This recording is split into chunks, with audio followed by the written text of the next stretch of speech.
Good morning, sixth graders. Welcome to another week of sixth grade. And we will start off with the English we're in chapter 11. And we're on page 199, simple verb tense. You did a good job on yesterday's assignment of the past participle, which you did really great. Again, if you received an M on Ren Web this last week, it's because I didn't get that assignment. And that goes for any assignment that you see an M or your parents ask where it's at. That means it did not get recorded in the Teams app and it showed you viewed it, but it wasn't done. So anyway, you need to take care of that. Otherwise the M remains, which unfortunately turns into a 0 if it's not taken care of. So, all right, let's go ahead and get started on the simple verb tense. And basically simple verb tense, all we're really talking about here is we're going to talk about the present tense, present, past, and future. Those are really what we're talking about in terms of verb tenses. That all relates to the verb tenses. The tense of the verb tells when the subject's action or state of being occurs. The simple verb tense are present, past, future. We form these tenses from the three principal parts of the verb. In other words, the past participles that we said earlier. Okay, present tense verbs show something that is happening or being now, is continuing to happen, or is a habit. Use the principal part of the verb to make the present tense. All right, so if you notice it says you seem happy. So you can be singular or plural, either how it's used, but it's happening in the here and now. You play the piano. You play the piano. They're both the same thing. They're happening in the present. All right. We worship together every Sunday. All right. Worship is, again, if you take a look at the plural, we as a group worshiped. It happened in the present tense. All right. Past tense, looking down. Past tense verbs show something that is already happening or was. Use the second principal part of the verb to make the verb past tense. He drew. So instead of draw, you'd use the word drew. And this is an irregular verb that comes from the past participle. So you may want to go back to the irregular verbs and the past tense, the different forms of the past tense from page 197, 198. Because that's a good reference. Many of you kept in your books. Good job. All right, and then you have these cookies tasted, past tense, spicy. So in other words, ed makes it in the past, so therefore that is a past tense verb. Past tense verbs show something that's already happened. All right, so let's slide this up a little bit. Future tense is probably the easiest one out of all of them because of the one key word, will. And I told you on the other lesson on 197, 188 that we'll talk about the future tense. It means something that has not happened that's going to happen. Our cat will look fluffy after a bath. So they're predicting it. It's making a prediction. He will return tomorrow. Again, making a prediction. So anything that the key phrase, and they don't really use prediction in that. And when they're talking about with the first principal part, again, you're going to need those verbs from the past participle page that we just covered. All right, so again, but I tied in a little extra, which means making a prediction. So when you see a verb making a prediction, it's in the future, because future is predicting. All right, sliding up. Let's go through the guided practice here. All right. Now I'll clean up my chicken scratch here a little bit. Forgot to wash down the board. It's definitely a little rough to erase. So, okay, underline twice the complete verb in each sentence. Write whether each verb is past, present, or future. All right, probably what I will do when you're doing it on the Teams app is I will probably put in parentheses instead of having, because you can't underline, obviously. And so, for example, travel. I will probably have you take a look at this word. And what you'll do is you'll look at number 1, and you will underline it yourself in your book. This part will not come to the Teams app. What you will be identifying, though, is what is the tense of the verb. So traveled, if you take a look at it, has an ed, so that should be your instantaneous clue that you're dealing with something in the past. So this is what you're going to put in the answer, and I'm going to put these in a multiple choice setting.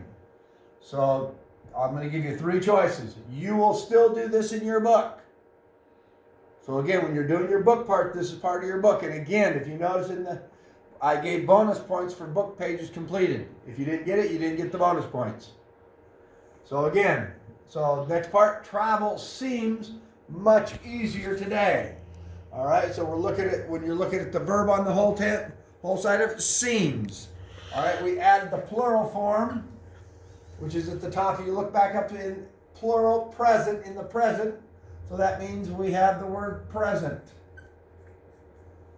tense verb. Technology will continually improve. Will improve. Continually is an adverb. All right, so that's good. Since we have the prediction, as I said, that's going to be future. So you have all 3 of them. All right, then, again, write the correct tense of each verb given. All right, so as you're looking at that, we have involve, semicolon, present tense. So that means you're looking at the present tense verb of the word involve. So that means if you take a look up there, and we're going to have to slide it down, and I'll erase all this other part here. All right, so I had Cassie pause there. So we're back on number 4. Involve present tense. So what I got to do is I'm going to slide this up so you can see back here in the present tense. Take a look. All right, so we have the word involve, and we want a present tense. And so the sentence states again, so if you notice, you see we have S or ES. All right, so in other words, we got to use if it's singular or if it's plural. And if you notice up here, it says add S or ES to present tense verbs only when the subject is a singular noun, he, she, or it. So in other words, we add S or ES only. Never add S or ES when the subject is plural. So we're going to go back and take a look at this again with you, if I can slide it up like I need to. All right, now, the subject, transportation, is singular. All right, so that means we're going to add S or ES. So we're going to add involves, we're going to change it, and we're going to put in involves. We added ES, and that's because of this rule up here. I'll say it again. We added S or ES to present tense verbs only when the subject is singular. Transportation, singular. Noun or he, she, or it. So this box is a key part. This box right here is a very important part to identifying what you're doing as far as adding S or ES. And again, you may need to call me on that. All right, so I'll erase this, put this back down, and we'll keep moving. We want to go the wrong direction with this. All right, now, so this was involves.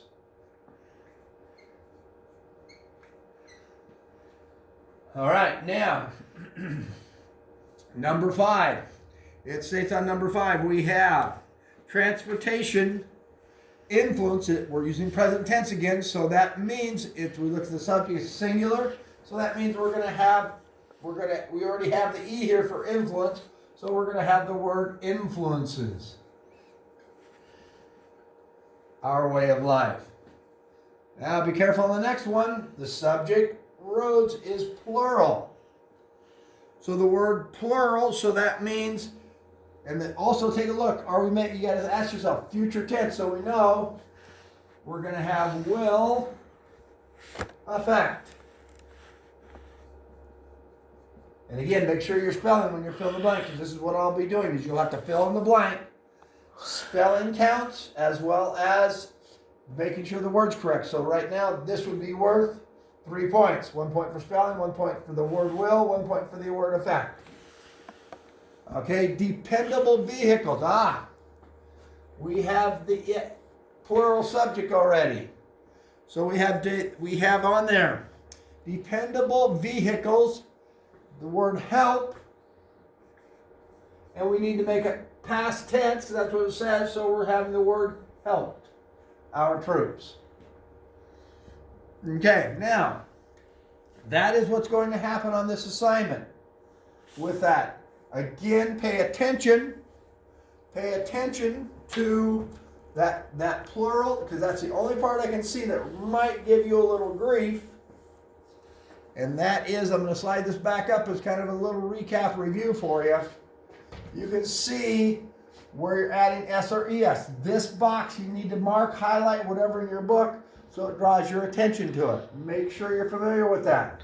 The other ones are pretty easy to follow. Again, have questions, have issues, give me a holler. We'll talk to you a little later.